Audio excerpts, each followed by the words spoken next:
呢個學期班入面嚟咗位新同學，佢叫阿川，佢係我第一個認識嘅精神病患者。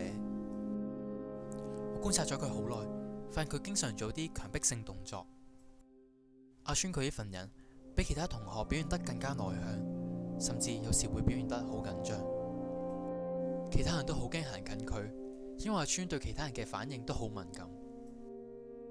慢慢，我感覺到阿川嘅無助、痛苦同埋不安，而我更加感覺到佢需要一個支持佢嘅朋友。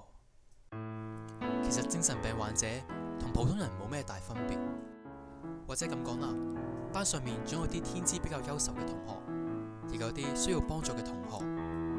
我相信阿川會成為我一個好好嘅同學，因為阿川同我哋根本冇分別。